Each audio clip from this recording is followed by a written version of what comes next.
morning. Thank you all for coming. This is a hard day for our family.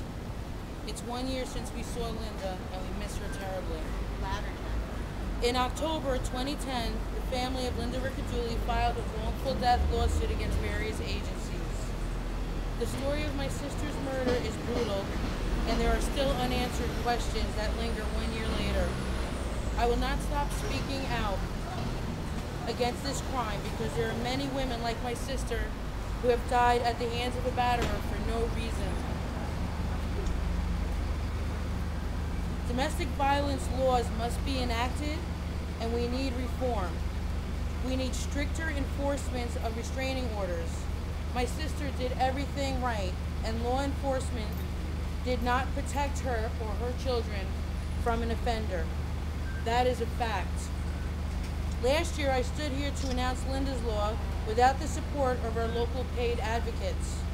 This law would have addressed low bail for abusers and would have implemented a high-quality GPS monitoring system for offenders. These changes may have prevented the slew of domestic violence-related murders in Dutchess that followed.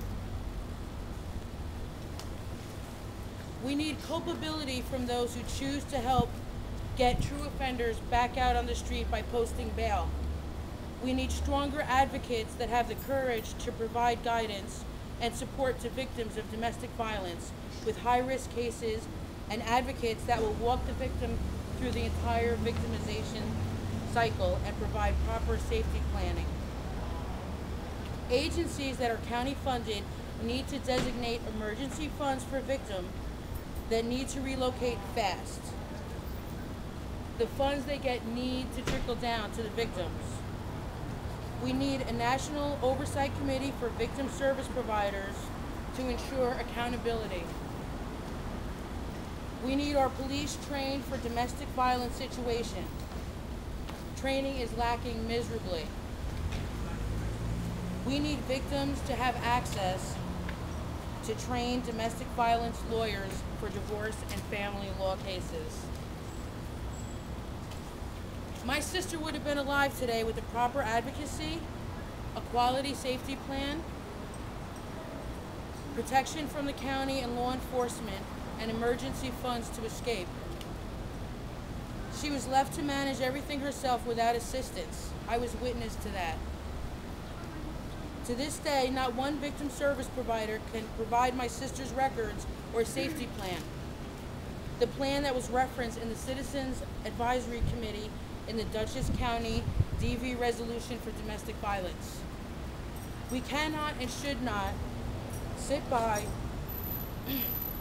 and watch as domestic violence victims and their families in our community are left behind by our support systems. There are places that have implemented the changes that we proposed back in October that have had a 0% homicide rate for domestic violence, and we need to follow suit. Tri-County Crisis Center is already working with local police departments. We do not have to accept the status quo while people are being hurt, lives are lost, and families destroyed. Thank you very much.